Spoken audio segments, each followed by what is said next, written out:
राधे।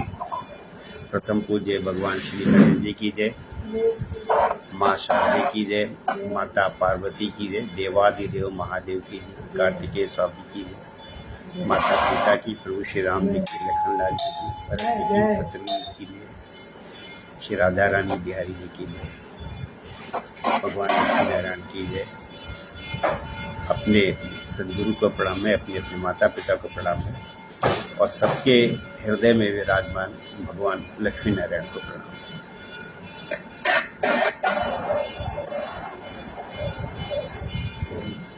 ठाकुर की, प्रभु की असीम कृपा है हम सबके ऊपर और हम सत्संग में सम्मिलित हो रहे हैं। ये बहुत बड़ी कृपा है हम सबके ऊपर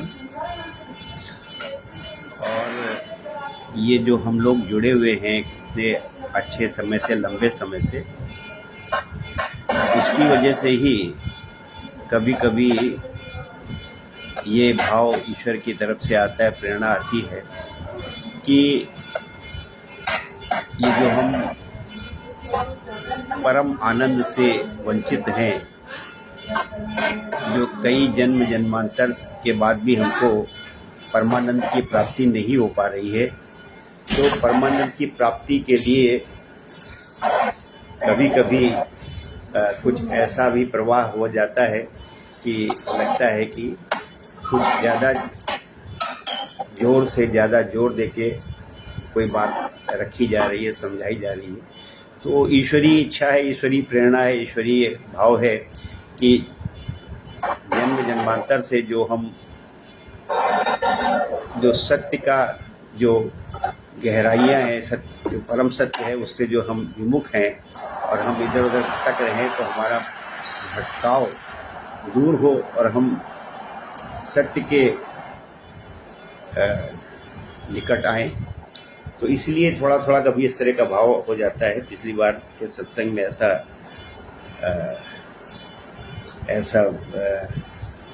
जानकारी मिली, तो उसके पीछे भाव यही है, आप उसको अन्यथा मत लीजिए।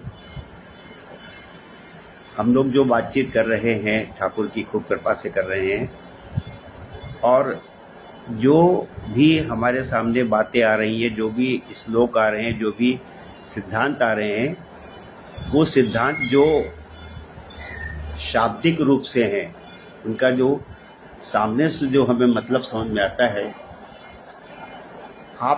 हम कई बार उस पे ही समझते हैं, उस पे ही अमल करते हैं, लेकिन उसके पीछे जो अंदर की गहराई है, उसका जो मर्म है, उससे हम वंचित रहते हैं। वो हम या तो को पता नहीं है या हम उसको अमल नहीं करते हैं। तो ये हम लोग सत्संग जो करते हैं उसमें कोशिश यही रहती है कि जो सिद्धांत है, जो उसके हम गहराई में जाएं, उसके सतह पर न रहें, उसके अंदर हम लोग जाएं और तब समझें कि वास्तविकता में प्रभु चाहते क्या है, भगवान चाहते क्या है, धर्म ग्रंथ कहते क्या है।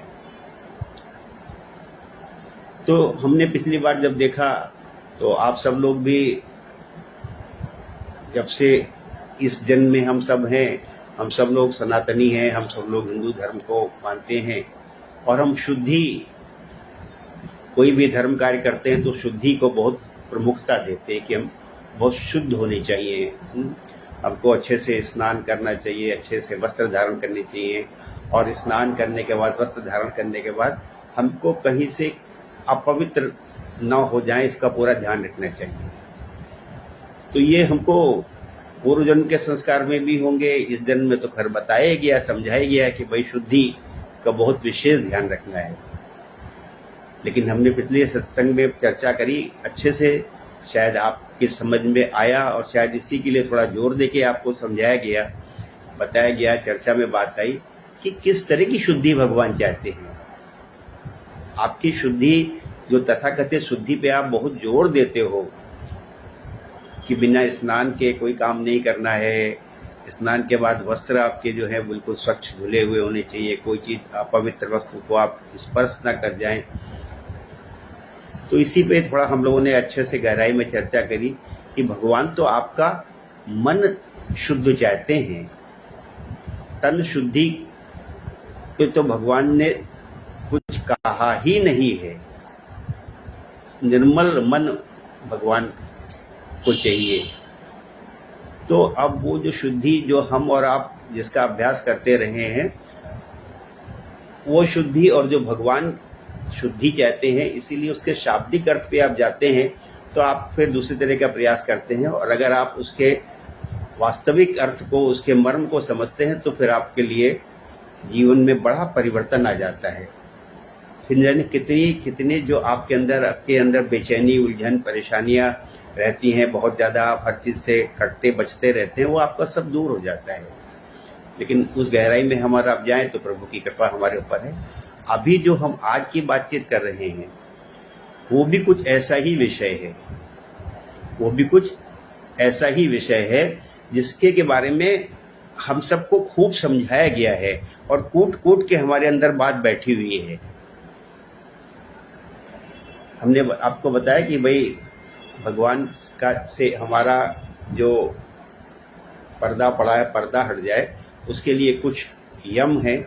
यम माने कुछ ऐसे दूसरों के साथ व्यवहार करने के लिए कुछ हमारे आचरण कैसे, उसके बारे में हम आचरण को क्या नहीं करना है या दूसरों के साथ व्यवहार कैसे करना है, इसके बारे में स्पष्ट कुछ जो सिद्धांत है उनको यम कहा गया कि दूसरों के साथ व्यवहार करेंगे तो आप क्या क्या करेंगे या क्या नहीं करेंगे। सत्य बोलेंगे तो कैसा सत्य होगा, अहिंसा का मतलब क्या है, ब्रह्मचर्य क्या है, आस्तिक क्या है और अपरिग्रह क्या है। अभी हमने जब पिछले सप्ताह चर्चा की कि नियम भी कुछ हैं। नियम माने हम अपने से संबंधित कुछ सिद्धांत का पालन करें। तो हमने पिछली बार समझा कि भाई ये सोच क्या है। सोच, संतोष, तप, स्वाध्याय और ईश्वर प्राणिधान। सोच, संतोष, तप, स्वाध्याय और ईश्वर प्राणिधान। अब ये सारे शब्द ऐसे हैं जिसमें कि आप इसके अगर सतह पे ही रहेंगे, शाब्दिक अर्थ ही देखेंगे, तो फिर हम गहराई में नहीं पहुंच पाते। एक एक करके हम चल रहे हैं। आज का हमने रखा है, आज का फोकस ये है कि जो दूसरा नियम है संतोष, तो सुनने में बड़ा अच्छा लगता है, हम सब लोग मानते भी हैं, इसमें कोई हमको कंफ्यूजन भी नजर नहीं आता, कोई हमको तकलीफ भी नहीं होती कि संतोष के नियम को क्या समझना है। संतुष्ट रहना है हमें। तो हम आज यही एक अपने लिए प्रश्न रख के चल रहे हैं कि संतोष के नियम का पालन करने का तात्पर्य क्या जैसे तैसे जीवन निर्वाह करना है, क्या जैसे तैसे जीवन व्यतीत करना है। हमको तो समझाया यही गया है, हमारी समझ में तो मोटी मोटी बुद्धि आती है कि संतोषी होने का तात्पर्य यह है कि बहुत ज़्यादा महत्वाकांक्षी ना हुआ जाए, बहुत बड़े बड़े उद्यम ना किए जाए, बहुत अधिक प्रयत्न प्रयास ना किया जाए, जो कुछ मिल जाए उसी में संतुष्ट रहा जाए। उस संतोष का मतलब शायद आपसे पूछा जाएगा, और बहुत से लोग तो कर भी रहे हैं, बहुत से लोग अपना जीवन जो व्यतीत कर रहे हैं वो बिल्कुल मामूली तौर पे कर रहे हैं, चाहे वो पहनने का हो, चाहे खाने का हो, चाहे ओढ़ने का हो, चाहे रहने का हो। तो उनका नियम ये है कि भाई हम बहुत संतुष्ट हैं, हमको ज़्यादा नहीं चाहिए, हम संतुष्ट हैं, हमको ज़्यादा नहीं चाहिए।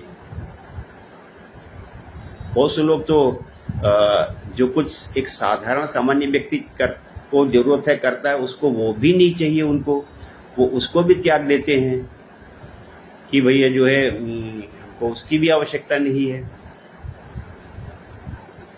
वो और चले जाते हैं, किसी एकांतवास में चले जाते हैं, किसी दुर्गम क्षेत्र में, किसी पहाड़ों में चले जाते हैं।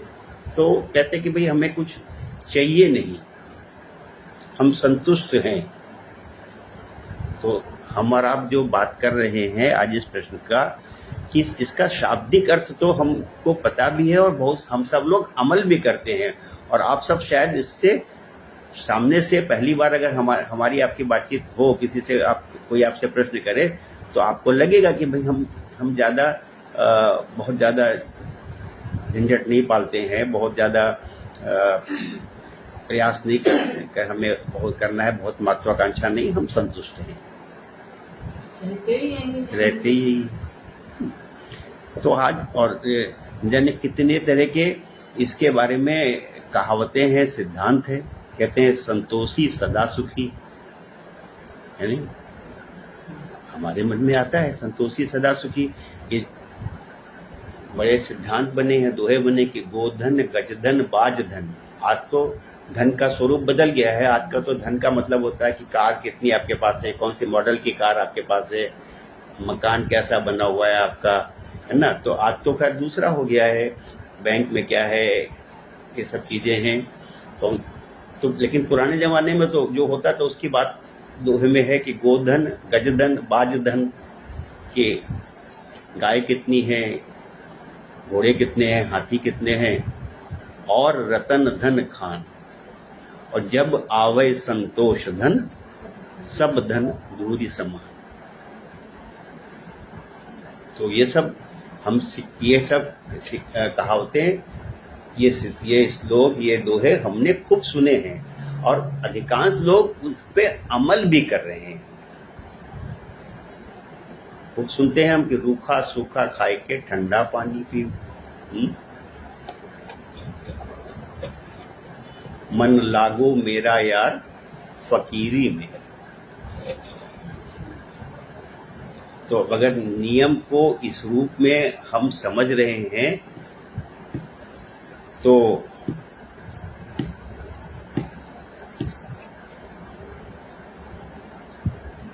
थोड़ा सा हम इसको समझने का प्रयास करें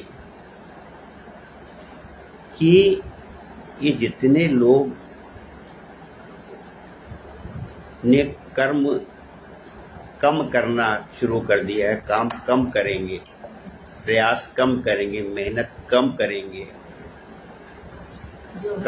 कम में गुजारा कर लेंगे, तो हम संतुष्ट हैं।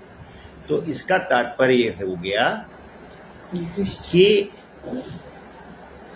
स्वामी रामभद्राचार्य, मोदी जी, योगी जी, बाबा रामदेव, ये सब असंतुष्ट लोग हैं। ये तो फिर ये तो आप अगर आप कहते हो कि भाई ज़्यादा प्रयास नहीं करना है, ज़्यादा मारामारी नहीं करनी है, तो ये तो जो है ये सब लोग असंतुष्ट हैं, ये तो असंतोषी हैं।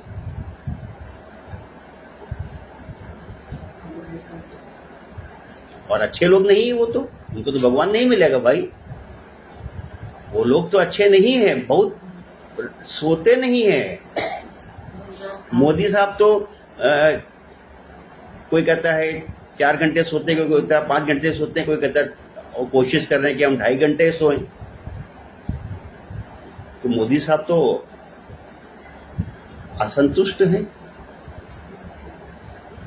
आपको पता है आप सब लोग क्या है, घबराते हो। हमारे यहाँ ऐसी धारणा बिठा दी गई है कि प्रभु अब हमको बुला लो, अब मेरी उम्र हो गई है, अब प्रभु दोबारा जन्म भी मत देना मुझे, आप अब मुझे बुला लो दोबारा, जल्दी बुला लो, बहुत हो गया, मेरी तो उम्र हो गई है, बुला लो प्रभु। तो अपनी अपनी सबकी सोच है, कोई 55 में, कोई 60 में, कोई 65 में, कोई 70 में, कोई 75 में, कोई 80 में सोता है। बहुत हो गया, बहुत जी लिए, बहुत जी लिए, संतोषी हैं हम।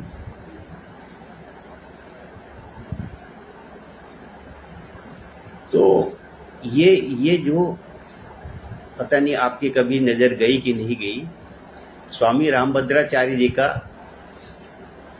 6-8 साल भर पहले, 6-8 महीने या साल भर पहले कहीं उनके बारे में कोई पढ़ा था। उन्होंने ऐसा कामना की, ऐसी प्रार्थना की कि 25 वर्ष का जीवन उन्हें और मिले। तो मना रहे हो कि भगवान हमको बुला ले। और रामभद्राचार्य जी कह रहे हैं कि 25 वर्ष का आयु उन्हें और चाहिए। कुछ ग्रंथों की रचना उन्होंने, बहुत से ग्रंथों की रचना उन्होंने की है, और कुछ ग्रंथ उनके अभी है जो उनके अंदर है, संकल्प है, विचार है। उस ग्रंथ की रचना के लिए वो भगवान से प्रार्थना करें कि मुझे 25 वर्ष और चाहिए। तो अब आप अच्छे हो या रामभद्राचार्य अच्छे हैं, मोदी जी अच्छे हैं या आप अच्छे हो, आप रोज कामना करते भगवान अब बुला लो, बहुत हो गया भगवान। कोई 55 में कह रहा, कोई 60 में कह रहा, कोई 65 में कह रहा, कोई 75 में कह रहा है, भगवान बुला लो, बहुत हो गया।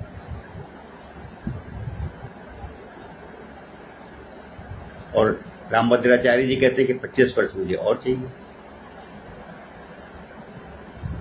एक योगी का, बाबा रामदेव तो योगी हैं।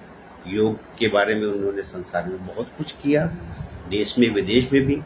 तो बाबा रामदेव तो अब आप इसको उनको कैसे लेते हैं, वो संतुष्ट मानते हैं, असंतुष्ट मानते हैं, संतोषी मानते हैं, असंतोषी मानते हैं।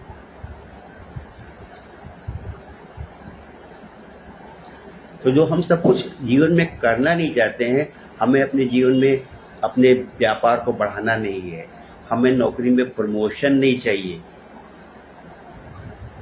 हैं, ऐसे जिसका जो होगा, तो ज्यादा नहीं करना है हमको, बस रूखा सूखा खाए के ठंडा पानी पी। बाबा रामदेव की कंपनी कहाँ से कहाँ पहुंच रही है, स्टॉक मार्केट में भी उनके कंपनी का क्या वैल्यूएशन है उनका। मोदी जी कम से कम सोते हैं। किसी लेखक ने कहा कि I have to go miles and miles before I sleep, कि मैं सोऊं, मैं अंतिम निद्रा में सोऊं, उसके पहले मुझे बहुत काम करना है, बहुत काम करना है।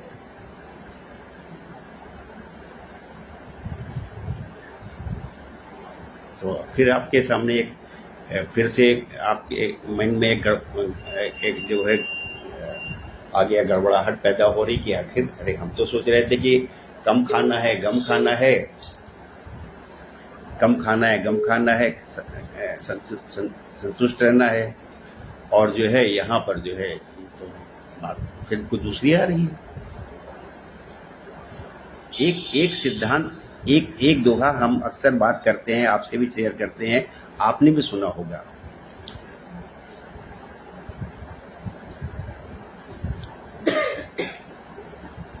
कि देखिए अंतर कहाँ है, अंतर कहाँ है। हम और आप जो कह रहे हैं ना कि हर चीज का सतही जो मतलब है, मीनिंग है, वो निकालते हैं, शाब्दिक अर्थ निकालते हैं, संतुष्ट रहना है।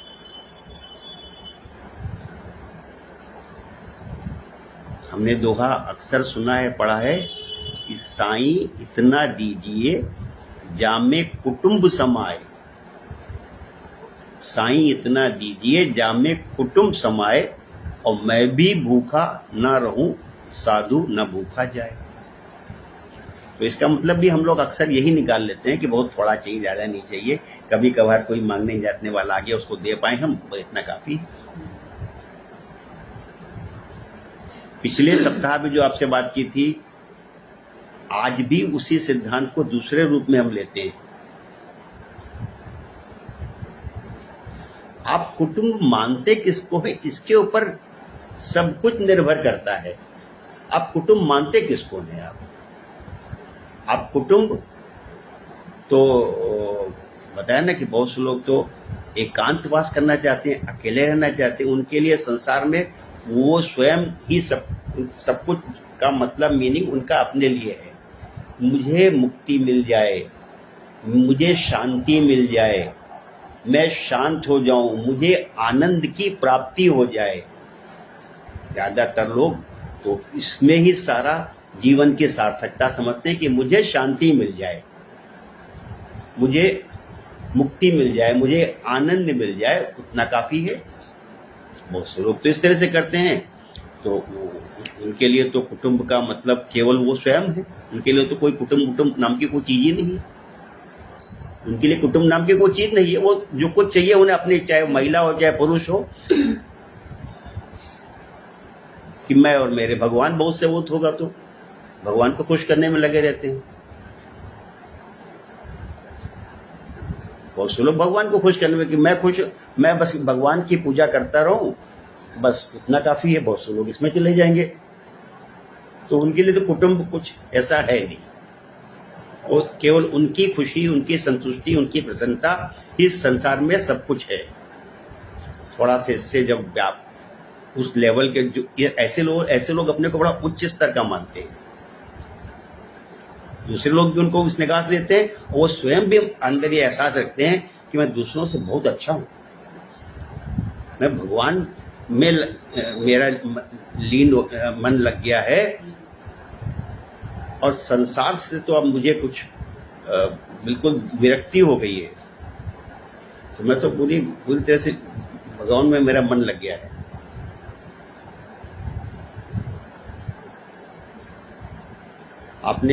हमने सुना तो होगा, कितनी बार याद रखा पता नहीं है।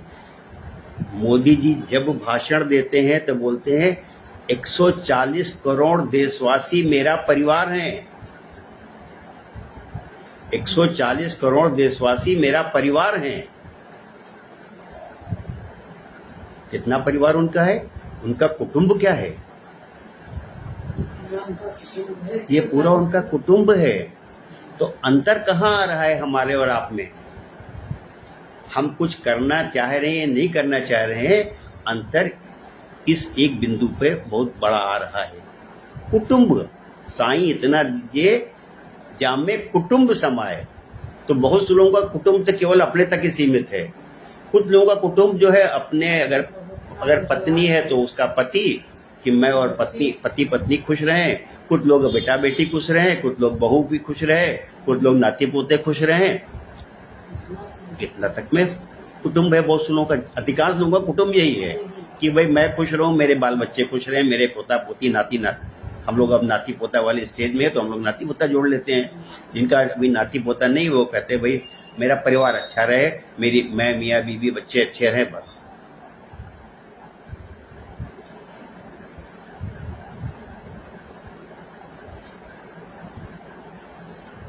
तो ये अंतर कहाँ पड़ रहा है? अंतर पड़ रहा है, ये जो दोहा है बिल्कुल सही है। दोहे में कोई गड़बड़ी नहीं है। बस अंतर क्या है कि हमने कुटुंब माना किसको है? हमने कुटुंब माना किसको है? हम कुटुंब केवल अपने को, अपने परिवार को मानते हैं, अपने परिवार के लोगों को मानते हैं, या फिर जिसको कहा गया है वसुधैव कुटुंबकम, पूरी वसुधा, पूरी सृष्टि, पूरा संसार ही मेरा परिवार है।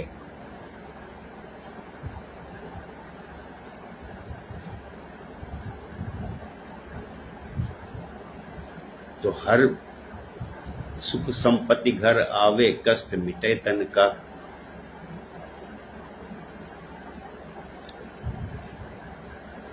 तो ये जो संतुष्टि का भाव है, ये संतुष्टि का भाव जिस रूप में हम ले रहे हैं, अगर उस रूप में सही होता तो ये सब लोग असंतुष्ट कहलाते, असंतोषी कहलाते।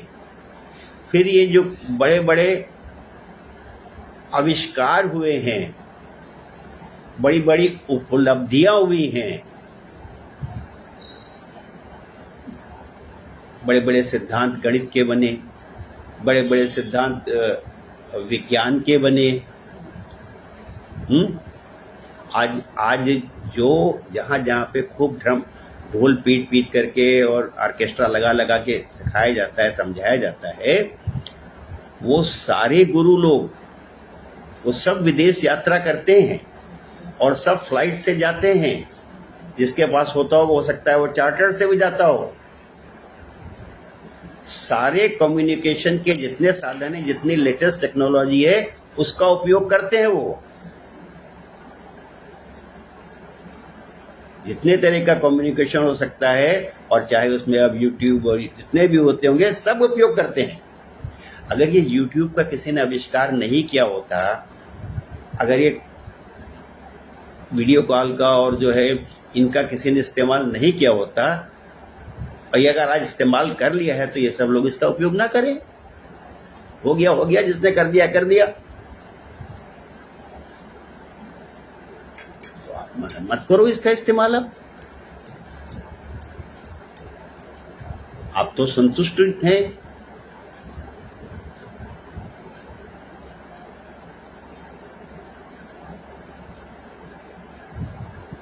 तो एक पॉइंट तो आज संतोष का समझने के लिए आपको समझना पहले यही था कि आप कुटुंब किसको मानते हो। आप कुटुंब किसको मानते हो? कुटुंब अगर केवल आप अपने को या अपने घर परिवार को मानते हो तो आप केवल उतना ही प्रयास करोगे, उतना ही कर्म करना ठीक समझोगे जिससे आपका परिवार ठीक से रह सके, जिससे आपका परिवार ठीक से रह सके। इसमें कोई बुराई नहीं है, ये सब अच्छा है, कोई बुराई नहीं है। लेकिन इसका उच्च शिखर कहाँ है? इसका रियल मीनिंग क्या है? रियल मीनिंग के लिए एक पॉइंट तो हम सब लोग को अब समझ में आना चाहिए कि हम कुटुंब किसको मानते हैं, अपना किसको मानते हैं।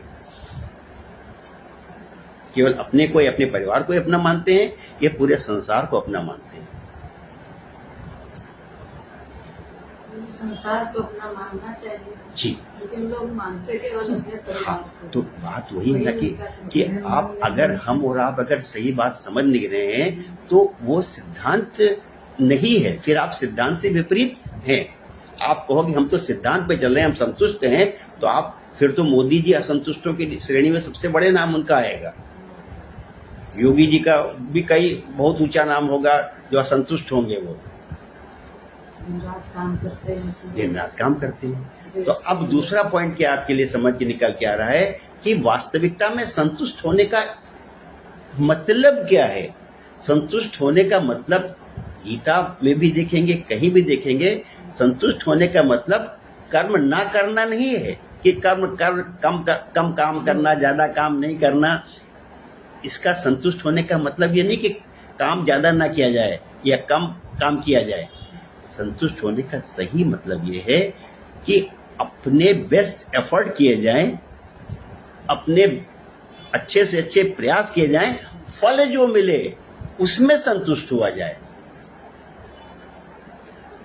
फल जो मिले उसमें संतुष्ट हुआ जाए। मोदी जी को अगर आप कभी सुनते हैं, नहीं सुनते हैं, बहुत बार उनके बारे में कहा जाता है, बहुत बार सिर्फ कहते हैं कि जीत हार मेरे लिए मायने नहीं रखती है। जीत हार मेरे लिए मायने नहीं रखती है।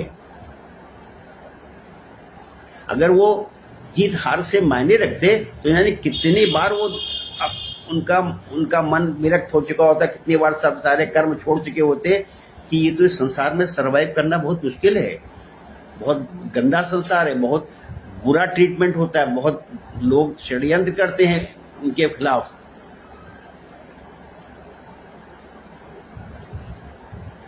तो संतुष्ट होने का सही मीनिंग क्या है? उसको दो पॉइंट में अगर हम समझें कि एक तो हम किसको कुटुंब किसको मानते हैं, परिवार किसको मानते हैं, और दूसरा कर्म कम करना या कर्म ना करना, ये संतुष्टि नहीं है। वास्तविक संतुष्टि ये नहीं है। वास्तविक संतुष्टि है कि जो हमारे को शक्ति सामर्थ्य ईश्वर से प्राप्त हुई है उसके हिसाब से भरपूर प्रयास करना और फिर जो फल मिले उसमें संतुष्ट रहना।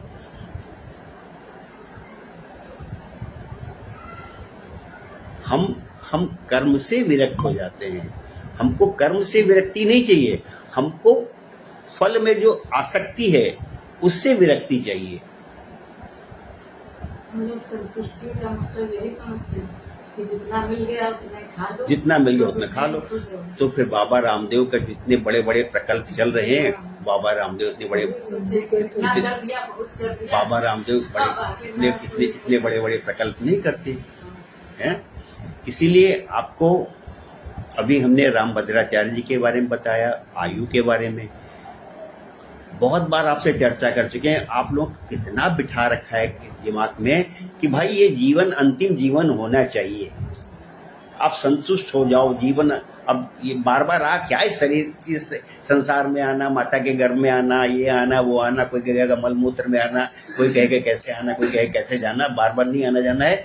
हमने आपको कई बार बताया कि भरत जी कहते हैं कि मुझे तो जन्म के बाद जन्म मिलते जाएं, जन्म जन्म रति राम पद, जन्म में जन्म मिलते जाएं। बस हमें क्या करना है, राम काज करना है। राम काज क्या है कि धर्म का काम करना है। और धर्म क्या है, सारे संसार में ईश्वर का दर्शन करना है, किसी को पराया नहीं मानना है। अगर कहीं किसी को कोई पराया मान रहा है, कोई किसी को कष्ट दे रहा है, कोई किसी को आघात पहुंचा रहा है, पीड़ा पहुंचा रहा है, तो वहां जाकर के आपको जो पीड़ित है उसका साथ देना है, और जो पीड़ा दे रहा है उसको आपका प्रतिकार करना है कि विनाशाय च दुष्कृताम परित्राणाय साधूनाम विनाशाय च दुष्कृताम। ये लीला है सब, लेकिन लीला में आपको रोल कौन से करना है कि सूक्ष्म रूप धरि सियहि दिखावा, विकट रूप धरि लंक जरावा, भीम रूप धरि असुर संघारे, राम काज कीने बिना मोहि कहाँ विश्राम, जन्म जन्म रति राम पद। आप संतुष्ट का मतलब ही हमको जो समझाया गया समझ में आ बैठा हुआ है, तो हमको तो संतुष्टि का मतलब दूसरा है। मतलब ऐसे ऐसे धारणाएं बैठ गई हैं। आज के जो युवा पीढ़ी है वो जब तक कोई जॉब कर रही है तब तक तो उसको अपना बेटा बेटी अपना मकान भी समझ में आता है, और अगर प्लानिंग भी करता है तो वो रिटायरमेंट प्लानिंग ऐसे करता है कि मैं समय से पहले रिटायर हो जाऊं। समय से पहले रिटायर होने का मतलब मेरे पास इतना पैसा हो जाए, इतना बैंक बैलेंस हो जाए कि उसके बाद भी सिर्फ मैं मौज करूं, उसके बाद सिर्फ मैं मौज करूं। तो काम करते समय भी और काम ना करने के बाद भी एक ही दिमाग में है कि भाई मुझे परिवार को मौज करनी है, मुझे एंजॉय करना है।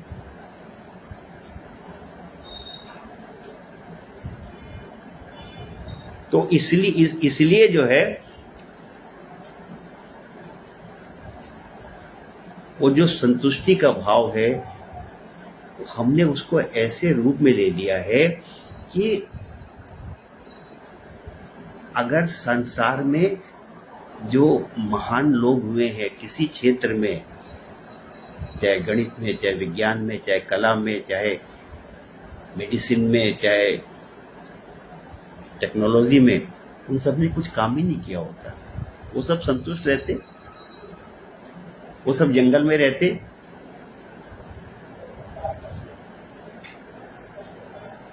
तो इसलिए जो है हमें इस चीज को समझने की जो नियम हमने दो समझे। एक नियम हमने समझा सोच का मतलब क्या है, दूसरा मतलब संतुष्टि का क्या है, संतोष का क्या है। संतोष का मतलब तो ये है, अगर हम इसमें भी क्या है, इसमें हम और आप कंफ्यूज ना हो। हम सब अपनी यथाशक्ति करें, जो हम कर सकते हैं वो करें। हमको सिद्धांत समझ में आना चाहिए, हमको बात समझ में आना चाहिए, हमको बात से सहमत होना चाहिए, सिद्धांत समझ में आना चाहिए। आप इकट्ठे एक साथ पूरे 140 करोड़ का ध्यान नहीं रख सकते हो आप, लेकिन ये तो हो सकता है कि जिस गली में आप रहते हो उस गली के लोगों से क्या दुख दर्द आप समझ लो, इतना तो कर सकते हो। आपके आजू बाजू 4 घर हैं, 4 घरों का तो के बारे में तो आप उनका दुख दर्द शेयर कर सकते हो। आप 140 करोड़ लोगों का या पूरे वसुधैव कुटुंबकम पे तो नहीं चल सकते हो, हमारी आपकी सीमाएं हो सकती हैं, लेकिन ये तो हो सकता है कि हमारे इर्द गिर्द जो लोग हों, हमारे जो संबंधित हों, हमारे जो रिलेटिव्स हों, उनके दुख दर्द में तो हम शामिल हो सकते हैं, उनकी पीड़ा तो हमारी पीड़ा हो सकती है।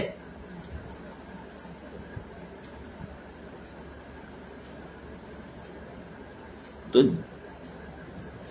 जब आप ये करोगे, जब हम ये करेंगे, तो जो हमको थकान होती है ना, वो थकान हमको नहीं होगी।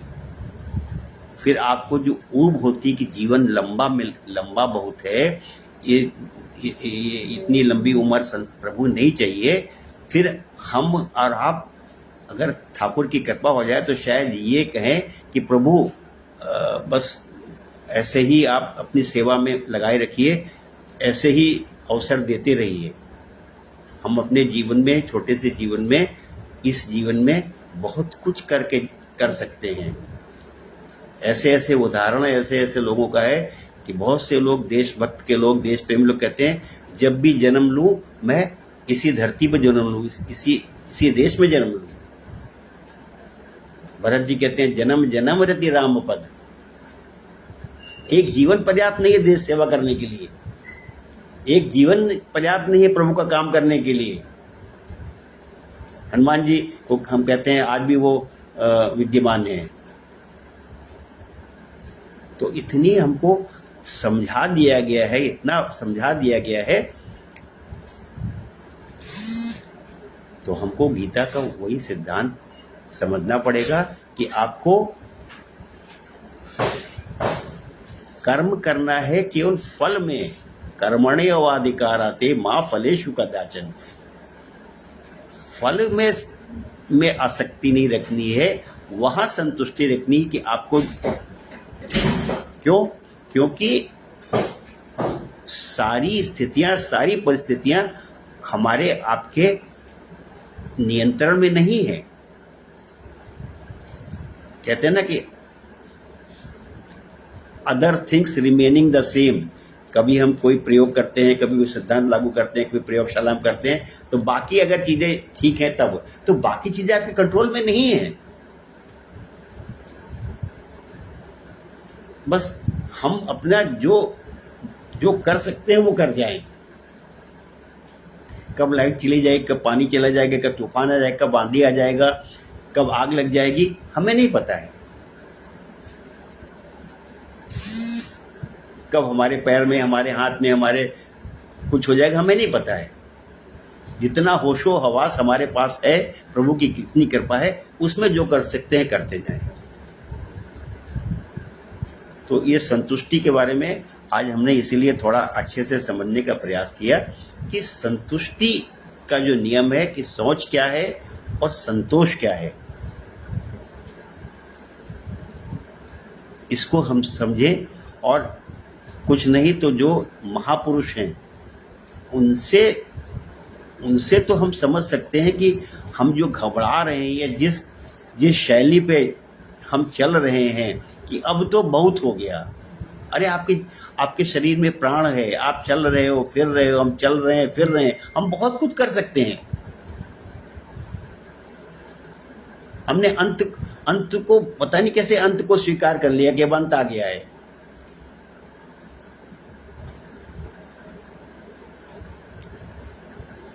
तो सेकंड जो है वो नियम था सोच, संतोष, तप। सोच, संतोष, उसके बाद तप, स्वाध्याय और ईश्वर प्राणी ध्यान। अगर तप के बारे में भी थोड़ा सा हम समझना चाहें तो तप क्या है। हम लोग तो यही मानते हैं, जो मोटी बुद्धि में बैठा है, कि कहीं चले जाना एकांत में, किसी पहाड़ में, जंगल में, पहाड़ के ऊपर, और वहाँ पर सब कुछ छोड़ करके और कोई मंत्र जपना, खाने पीने की परवाह किए बिना कोई मंत्र जपना, ये तप है। हम तो यही मानते हैं। तो यही सब किया है नारायण। अच्छी बात है, प्रश्न करते हैं। कौन करा? प्रहलाद वगैरह आप प्रहलाद जी हैं, ध्रुव जी, उन्होंने तपस्या की है। तो हमारे दिमाग में यही बैठा है। आपका प्रश्न, आपकी बात बिल्कुल सही है कि हम तो कोई हमसे पूछे तो हम बोलेंगे तप तो भाई आजकल तो तप होता नहीं है। कुछ लोग तप करते भी होंगे, बट मन में विचार भावना ये बैठी कि तप ये है। तप का मतलब है कि जंगल में चले जाना, पहाड़ पे चले जाना, और खाना पीना कम से कम करना, नहीं खाना पीना, और बस भगवान का ध्यान करते रहना, भगवान का मंत्र जपना, यह तप है।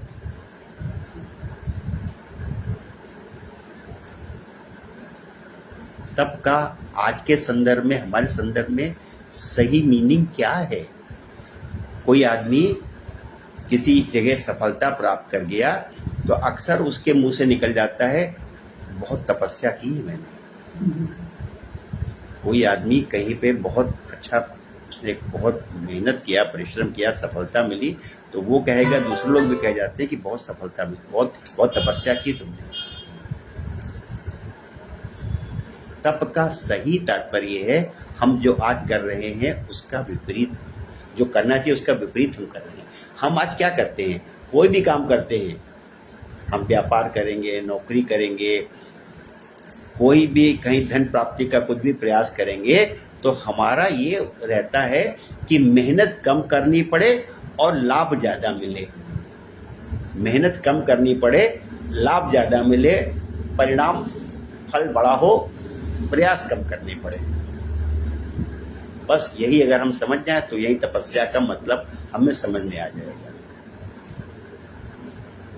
आज के टाइम में अलग बहुत तरह के लोग जो करे हुए हैं, इन्वेस्टमेंट कर रहे हैं, कहीं भी कुछ कर रहे हैं, कहीं कुछ कर रहे हैं, ये कॉइन, वो कॉइन, फलाना धमाका, या इसको भी छोड़ दो। आज जो परीक्षार्थी परीक्षा देने जाते हैं वो किताब नहीं पढ़ेंगे, वो गेस्ट पेपर पढ़ेंगे, वो गेस्ट पेपर पढ़ेंगे। तो यहीं पे तप का रियल मीनिंग समझ में आता है। अपनी बारे में कुछ बोलने से थोड़ा सा बचना चाहिए, लेकिन बात की बात पे थोड़ा आपको शेयर कर रहे हैं कि जिस समय पढ़ाई करते थे उस समय ये था कि पुस्तक में कहीं से कहीं भी कोई प्रश्न आ जाए उसका जवाब दिया जा सके। माने थारो स्टडी करनी है, पूरी किताब पढ़नी है, इम्पोर्टेंट नहीं पढ़ने हैं, पूरी किताब पढ़नी है। और उसके बाद भी थोड़ा और जब उसको है तो एक किताब से नहीं पढ़नी है, 4 किताबों से पढ़नी है। एक ही सब्जेक्ट को 4 किताबों से पढ़ना है। उसके बाद भी थोड़ा सा विस्तार हुआ तो हुआ कि नहीं, अपने क्लास से आगे की किताब पढ़नी है, कि वही टॉपिक अगर हाई स्कूल में है और वही इंटर में है तो इंटर में वही थियरी थोड़ा ज़्यादा विस्तार से बताई गई है, या इंटर में है तो ग्रेजुएशन में वो थियरी और ज़्यादा विस्तार से बताई गई है। तो अगर हम कंज्यूमर सरप्लस पढ़ रहे हैं तो जो इंटरमीडिएट में है और जो बीकॉम में बताया उसमें और विस्तार से है। तो आपने कितना पेन लिया, कितना कष्ट उठाया, तब वो है। ये जंगल में जाकर के, पहाड़ में जाकर के धुनी रमा करके करना आज के संदर्भ में तप नहीं है। तप यह है कि जो हम बचते हैं, शॉर्टकट अपनाते हैं, हम शॉर्टकट जो अपनाते हैं, शॉर्टकट अपना करके पूरा काम, पूरी पढ़ाई, पूरा कर्म करना, मेहनत से करना। हम अपना कोई कारोबार कर रहे हैं, कोई व्यापार कर रहे हैं, कोई नौकरी कर रहे हैं, कुछ भी कर रहे हैं, हम यही चाहते हैं कि हमको मेहनत कम करनी पड़े और हमको उसके फल, उसका परिणाम बढ़िया से बढ़िया मिल जाए।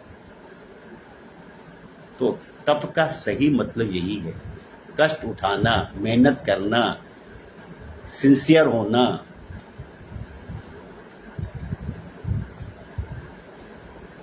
तो आज की चर्चा में हम लोग यहीं पे थोड़ा सा विराम लेते हैं कि 3 नियम हमने समझे। सोच क्या है, संतोष क्या है, तप क्या है। अभी हम आगे चर्चा करेंगे कि स्वाध्याय क्या है और प्राणिधान, ईश्वर प्राणिधान क्या है। तो आज हम लोग बात अपनी यही विराम करते हैं और हम सब लोग आपस में आपकी बातें भी थोड़ा शेयर करते हैं कि अभी तक की चर्चा में आपकी क्या प्रतिक्रिया है, आपके क्या विचार हैं। थोड़ा इस बात पे हम लोग चर्चा करते हैं। अनिल भैया जी बताइए।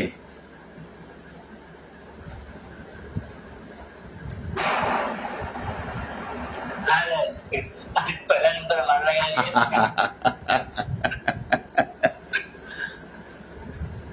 नहीं, ठीक है। नहीं, इससे संतोष का जो आम जनमानस में धारणा है, तो क्या उसको गलत कहा जाएगा? हम संतोषी ना मतलब आपातपी में लगे रहे, चले रहे, कहीं पर रुके ही नहीं। एक सीमा तक निर्धारित करनी पड़ेगी कि हमको अगर रिश्ता चाहिए, इससे ज्यादा हमें जो करने नहीं करना चाहिए। अभी दूसरों को तो ध्यान रखना, सब कुछ हम ही ले लेंगे, दूसरे क्या करेंगे? नहीं तो आपकी बात आपने जो कही उस बात को जरा गहराई में पकड़ोगे। हमें आप हम में मानते किसको? आप हम में मानते किसको? जनमानस की बात करें, जनमानस जो आम धारणा है नहीं, जनमानस की धारणा पे ही तो ये सारी चर्चा चल रही है कि जनमानस की धारणा क्या है, उसी पे तो सारी बातचीत आई है। तो मोदी जी, योगी जी, आचार्य अपना ये जो है स्वामी रामदेव जी, ये क्या हुए फिर? ये स्वामी रामदेव जी उनको अलग कर, उनको नहीं, उनका तो नहीं समझता, वो तो बिजनेसमैन है, वो तो टोटली बिजनेसमैन है। नहीं नहीं, स्वामी रामदेव कम नहीं मानते। मोदी जी समझ सकते हैं, स्वामी रामदेव कहीं से कोई मैसेज नहीं करता। चलो नहीं करो, आप नहीं करते हो, मत करो। चलो योगी जी को बता दो, मोदी जी को बता दो। मोदी जी वो तो आपका कोई परिवार है, तो सब कुछ करे, परमास के करना, वो तो आपने कुछ कर ही नहीं रहे। नहीं, आप हाँ, यही तो आपसे कह रहे हैं कि जब मोदी जी कहते हैं कि 140 करोड़ लोग हमारा परिवार हैं, तो वो गलत कहते हैं कि सही कहते हैं? सही तो हर नेता कहता है करीब। नहीं, राहुल गांधी न कहते हैं न करते हैं। अब कहने से नहीं हो जाएगा। राहुल गांधी न कहते हैं न करते हैं, और उनके कहने से भी नहीं हो जाएगा। उनकी कथनी करने में एकता होनी चाहिए। इसलिए हर नेता कहेगा उसका, अगर आप मोदी को और बाकी नेताओं को एक समान एक ही तराजू में तोलते हैं, तो फिर ये आपका फिर नहीं, फिर अगर हर नेता को और मोदी को एक समान मानते हैं तो भाई ठीक है, कोई बात ही नहीं। फिर तो अलग बात नहीं, राहुल गांधी स्टैंड करते नहीं मोदी जी के सामने स्टैंड करते नहीं है। नहीं, अगर आपने ये कह दिया कि भाई मोदी जी की बात पे आपने कह दिया कि मोदी जी और हर नेता करता है, तो मोदी जी हर नेता को आपने एक समान मान लिया, फिर तो सारे बात ही खत्म हो गई। फिर तो बात ही खत्म हो गई। वैसे तो अब बताया संतोष के बारे में, अपने स्तर से ईमानदारी से भरसक प्रयास करना है, फल की इच्छा किए बगैर। नहीं भैया, इसका मतलब ये है, सही मतलब यही है कि आप जैसे जैसे विस्तार करते जाओगे अपने स्व का, वैसे आप जो कुछ भी करोगे, जितने लोगों के लिए करोगे, वो सब जायज़ है। वो सारे प्रयास, वो सारे प्रयत्न सब जायज़ हैं। उसमें तब ये फार्मूला लागू नहीं कर पाओगे आप कि हमको हमारे मतलब भर क्या मिल गया, बाकी लोगों को मिलना चाहिए। वहाँ पर वो हमारे और दूसरों की बात ही नहीं है। आप इस संसार में असीमित संभावनाएं हैं कुछ कर सकने की, असीमित संभावनाएं कुछ कर सकने की। किसी का हिस्सा आप कैप्चर नहीं कर रहे हो, किसी का हिस्सा आप नहीं लोगे। आप कोई धन संपत्ति जो कुछ अगर ऐसी तथाकथित रूप से सोच रहे हो, वो किसी का हिस्सा नहीं लोगे। आपको तो यहाँ परहित करना है। परहित की बात है, यहाँ पे आपको वो स्वयं के लिए लेने की सोच रहे हो, और यहाँ तो करना आपको संसार के लिए कुछ करना है या दूसरों के लिए कुछ करना है। तो वहां से किसी का हिस्सा छीनने की बातें नहीं उठती है। तो सही है, हमारे कहने में ना कि जो संतोष का कोई लिमिट तो आपने रखनी पड़ेगी हमको। कोई लिमिट नहीं है। Sky is the limit. जिंदगी भर मशीन से लगा स्काई इज द लिमिट। फिर तो आप जो कह रहे हो कि अगर भरत जी कहते हैं कि जन्म जन्म रति राम पद यह वरदान उनान, तो फिर भरत जी का भाव गलत हो गया। फिर खाए भरत जी क्यों कह रहे हैं कि भैया कितने जन्म भी मिले मुझे, कोई लिमिट नहीं है। यही तो बड़ा अच्छा पॉइंट आपने उठाया है। यही तो आपको हमें को दूर करना है। No limit, sky is the limit. जब होए धर्म की हानि, बाढ़े असुर अधम अभिमानी, और तब धरी प्रभु धर्म शरीरा। तो तब तो भगवान कह सकते हैं भैया 2-3-4 अवतार लूंगा, उससे ज्यादा नहीं लूंगा मैं। बार बार आप बुलाओगे, बार बार नहीं आऊंगा मैं। भरत जी भगवान का नहीं, भरत प्राणी है। भरत जी की बात नहीं है। भगवान का इंसान होता है।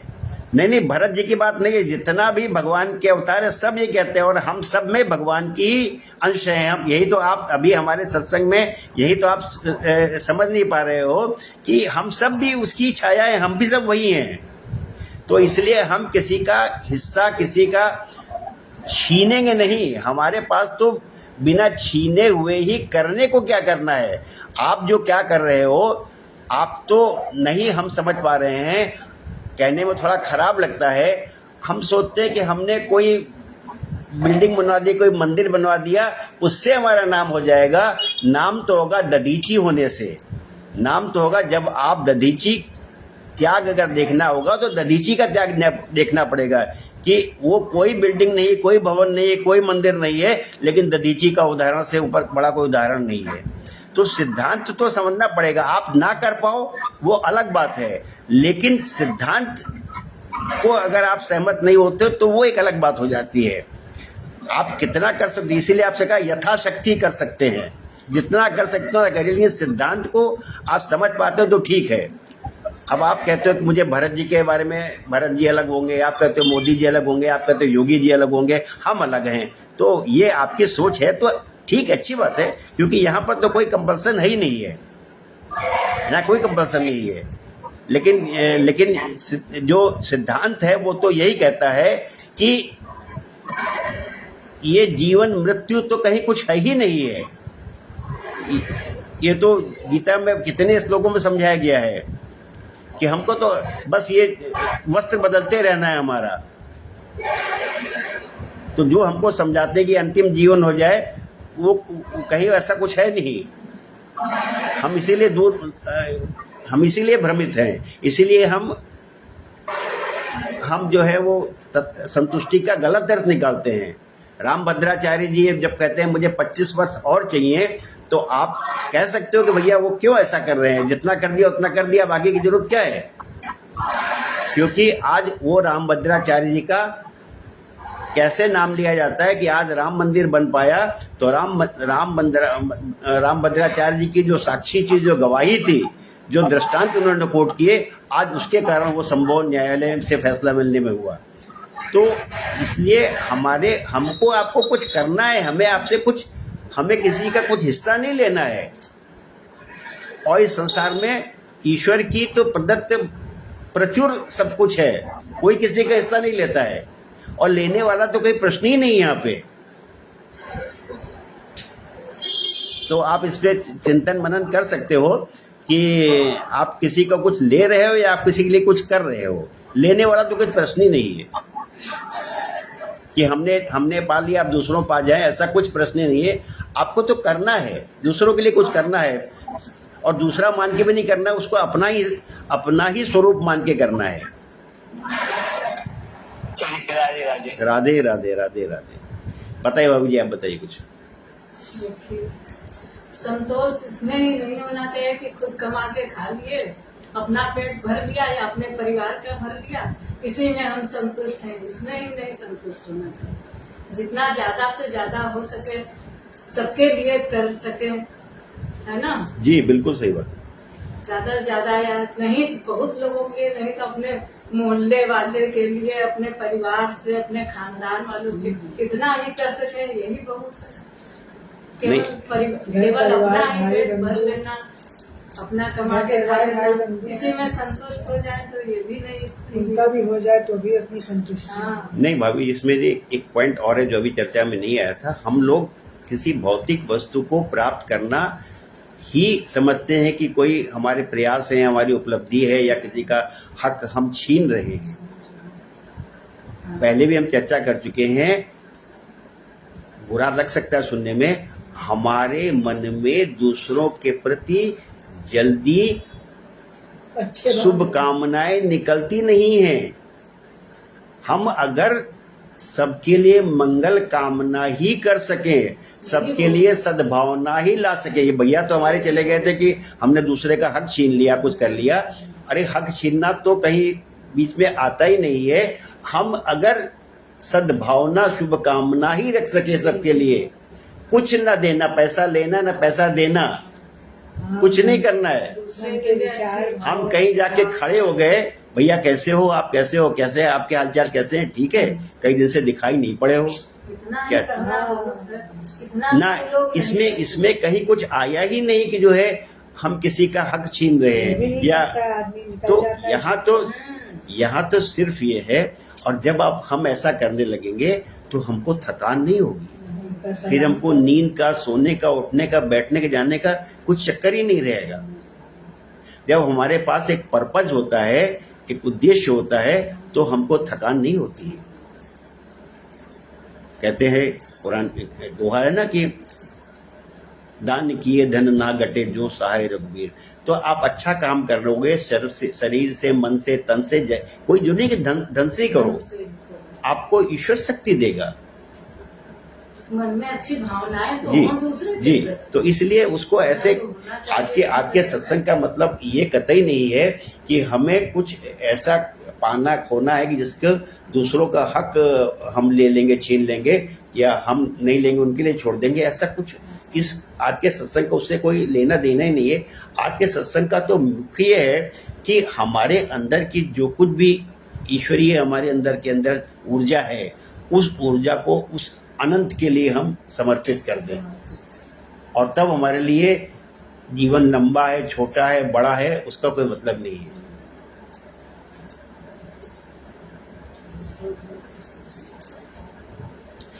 चलिए विपुल भैया जी बताइए कुछ अपनी बात।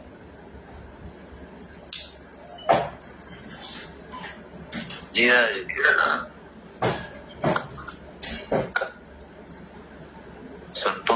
संतोष और संतोषी होना जो है वो अपने आत्म भाव के लिए मुझे समझ में आ रहा है कि जैसे मान लीजिए हमने खाली अपने लिए अगर कोई काम किया और हम संतुष्ट हुए तो वो तो स्वार्थ हो गया। अगर हमने कोई जनमानस को ध्यान में रखते हुए, मान लीजिए जैसे कोरोना काल चल रहा था, कोरोना काल में सब इधर उधर अस्त व्यस्त, सब परेशान है, लेकिन अगर कोई व्यक्ति किसी कोरोना पेशेंट के लिए दवाई भी उपलब्ध करा पाया है ना, और उससे वो ठीक हुआ, तो वहां पे एक संतुष्टि का भाव आता है, यार शायद ईश्वर ने इस लायक बनाया कि हम ये कर पाए, जिससे कि उसको लाभ हुआ और संतुष्टि हुई। तो अगर हम संतुष्टि के भाव, खुद पेट भर लेने से संतुष्टि का भाव नहीं आएगा, जब तक कि साथ के लोग, सब लोग भी भोजन करके तब तो ना हो जाए, तब तक संतुष्टि का भाव नहीं है।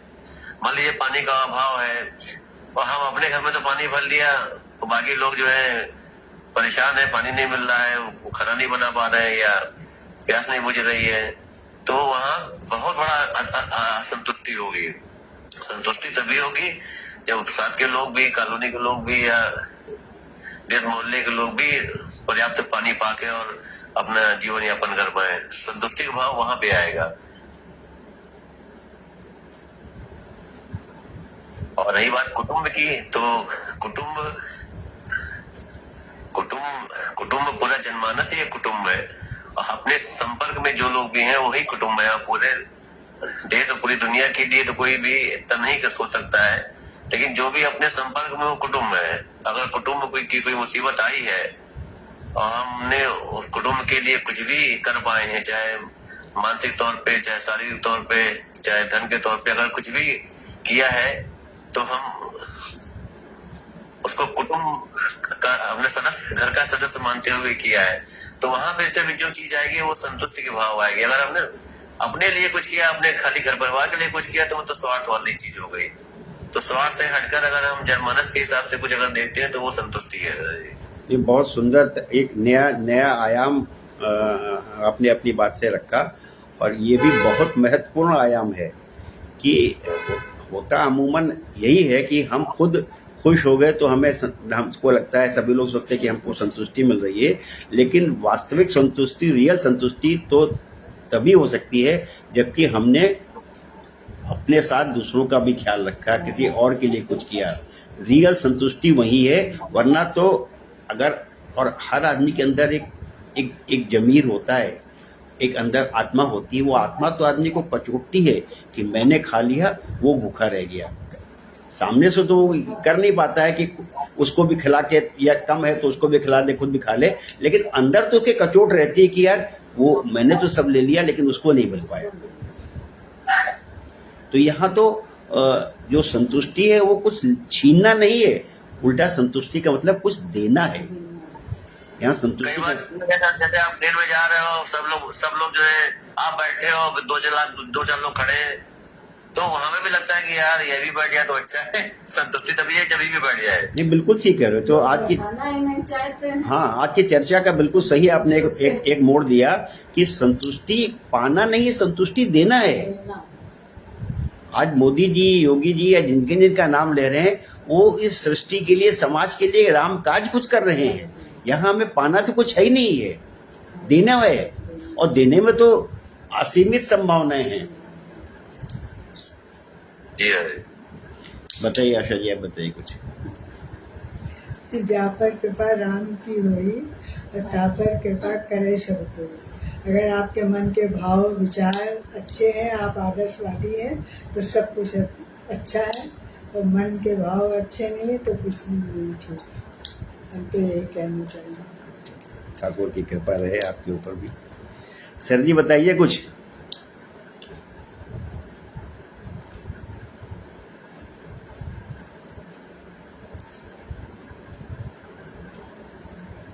खंडेलवाल साहब हैं क्या जुड़े हुए? सर जी अनम्यूट कर लीजिए।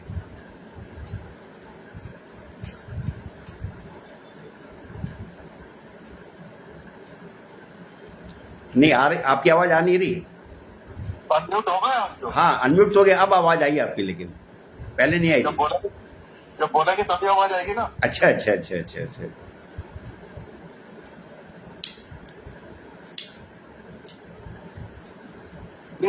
बताइए सर, कुछ अपनी बात, कुछ अपने विचार रखिए, सबको थोड़ा थोड़ा लाभ दीजिए अपने विचारों से। वो आपका दायरा कहाँ तक रखते हो वही इम्पोर्टेंट है, और कुछ नहीं है। और जो परिवार के लिए जो आप कर रहे हो वो आप कर नहीं रहे हो, वो आपका कंपल्शन है, आपकी रिस्पॉन्सिबिलिटी है। वो जो परिवार से बाहर कर रहे हो वो आपकी संतुष्टि है, वो आपकी स्वेच्छा है। बहुत बढ़िया सर जी ने आपकी बात को बड़ा अच्छा मान रही है भाभी जी, बड़ा अच्छा उन्होंने तारीफ की है कि बड़ी अच्छी है। और परिवार के लिए तो सभी करते हैं। इस आपकी बात को अगर जोड़ के कहा जाए, देखा जाए, बहुत सी फिल्में आपने देखी होंगी कि बहुत से लोग ये कंपल्सन भी नहीं निभाते हैं, और बीच में कंपल्सन को भी मतलब उसको त्याग करके, उससे घबरा के भाग जाते हैं, कि घर छोड़ के भाग जाते हैं। तो ऐसे लोग भी, ऐसे उदाहरण भी हैं। वो अलग बात है, उसको नहीं करेंगे अपन। जो जी जी जी, अपन वो बात करते हैं कि अपन क्या दे सकते हैं। सही बात है। और अपनों को देना नहीं है, बिल्कुल सही। अपनों को देना नहीं है। जी जी जी, वो आपकी जिम्मेदारी है, आपकी रेस्पॉन्सिबिलिटी है, आपका धर्म है, आपका जो भी समझ लो, जो आप अपने से बाहर देते हो जी, वो समझो। और जिसकी चर्चा नहीं करते हो वो देना है। बढ़िया और आप सर, भी देते हो, और एक चीज और है, आप नहीं देते हो, आपको ईश्वर शक्ति देता है, वो दिल बताया आपसे। बिल्कुल सही, बिल्कुल सही, बिल्कुल सही, बिल्कुल सही, बिल्कुल सही। नहीं, अच्छा है ये हम सब की बातों का मीनिंग, महत्व इसीलिए ज्यादा है कि हम अलग अलग शब्दों में, अलग अलग रूप में जब एक बात को कहते हैं तो उसके वो बात और ज्यादा अच्छी तरह से हम सब समझ पाते हैं। इसीलिए सबकी बातों का, सबके विचारों का बहुत मीनिंग है, मतलब है। अलग अलग शब्द हो जाते हैं तो वो कई गुना मतलब वो मैग्नीफाई हो जाती हैं चीजें। अभी हम मोदी जी की बात कर रहे थे, तो मोदी जी जो गुजरात के चीफ मिनिस्टर थे 12-13 साल, तो वो गुजरात को पूरा अपना एक परिवार मानते थे। उसके बाद उनको इतनी शक्ति दी ईश्वर ने कि बोले नहीं, आपका परिवार बड़ा करना है मुझे। ऐसा उदाहरण शायद ही कोई मिलेगा कि जो चीफ मिनिस्टर के बाद इतने साल तक प्रधानमंत्री बना रहे। सही बात है। और आज भी उनका एक ही मोटो है कि इंडिया मतलब पूरा भारत कैसे आगे चले। जो सही बात है। तो आपको ताकत ईश्वर देना है। तो आप खुद रखने का मन ही शुद्ध नहीं आपका। बिल्कुल सही, बिल्कुल सही। प्रखर भैया जी, आप बताइए, कुछ कोरिलेट करके बताते हैं आप चीजों को अपनी जीवन की, व्यक्तिगत जीवन से बताइए। सभी को प्रणाम और राधे राधे। मुझे मतलब हमें तो बहुत नॉलेज मिलती है, हमारे लिए यही बहुत है। थोड़ा बहुत जो ध्यान में आ जाता है तो हम बोल देते हैं, बट बहुत अच्छा लगा। पहले आपने बताया, फिर सबने उसमें बड़े चाचा ने, अंकल ने, काका जी ने, सबने अपने अपने जो एड ऑन की, बहुत ही सुंदर था।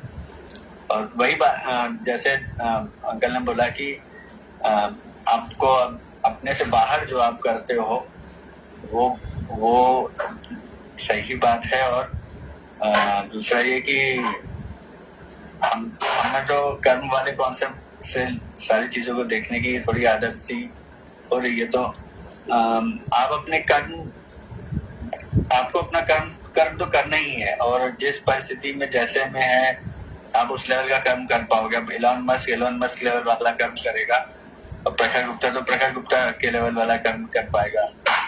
तो लेकिन अब जो उसका जो फल है उसको आपको एक्सेप्ट कर लिया आपने अगर, तो मेरे ख्याल से वो संतोष वाली बात है। तो मुझे ऐसा लगता है। बहुत अच्छा लगा सारा आज का डिस्कशन। और किट्टू जी आज कुछ सुनाना चाहती है। अरे वाह वाह, बहुत बढ़िया, बहुत बढ़िया, बहुत बढ़िया। तो ऐसा कर सकते हैं कि पहले भैया चाचा जी कर ले अपना जय घोष, उसके बाद किट्टू जी रखिए अपनी बात, अच्छा लगेगा? हाँ, जैसी इच्छा। हाँ, तो चाचा जी जय घोष का कर दे, उसके बाद करते हैं। राधे राधे सबको राधे राधे राधे राधे।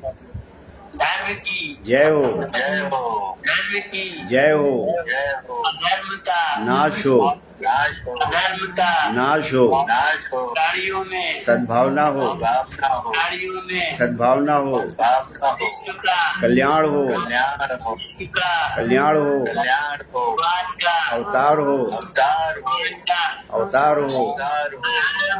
हर हर महादेव, हर हर महादेव, हर हर मैडम